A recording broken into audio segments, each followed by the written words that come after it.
আমাৰ ঘৰৰ গোটেইকেইটা ল'ৰাই মানে খালী গাই থকাটো এটা ফেশ্বন হৈ গৈছে গেঞ্জি চেঞ্জি নাই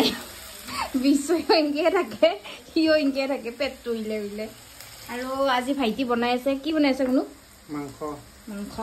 সি স্পেচিয়েলি মাংস বনাই আছে আৰু ইফালে মই বনাই আছোঁ মাছ ল'ৰাৰ জন্মদিনৰ দিনাখনৰে ভিডিঅ' আজিহে দিবলৈ সময় পাইছোঁ কিবা কিবি কাৰণত ভিডিঅ'টো দিয়া হোৱাই নাছিল আৰু দিনৰ ভাগত একদমেই সিম্পলকৈ মানে বাৰ্থডেটো সেলিব্ৰেশ্যন কৰিছোঁ আমি কাৰণ কিয় তাৰ এক্সাম চলি আছিল সেইটো কাৰণে মানে বহুত বেছি হিবিজিবি কৰা নাই যিয়ে নহওক একদমেই আমাৰ ঘৰুৱা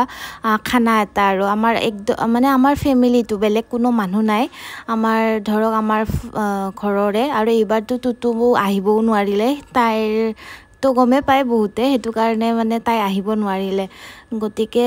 বেছি হিবিজিবি নকৰি একদম মানে সৰুকৈ খানা এটা এৰেঞ্জ কৰিছোঁ আৰু এয়া মোৰ মাছ প্ৰায় ৰেডিয়ে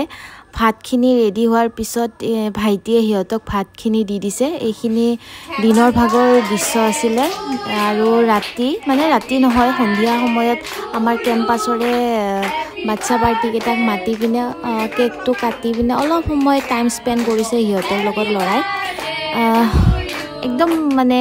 সিম্পল বাৰ্থডে পাৰ্টি এটা আৰু তাৰ বাৰ্থডে কেকটো দেখাই দিছোঁ ধুনীয়া আছিল দেই বাৰ্থডে কেকটো আৰু লগতে বহুত টেষ্টিও আছিল 2 কপিমান ফটো এড কৰি দিছোঁ ইভিনিঙৰ যিহেতু দীঘলীয়া ভিডিঅ' কৰা নহ'ল সেইটো কাৰণে ফটোখিনিয়ে এড কৰি দিছোঁ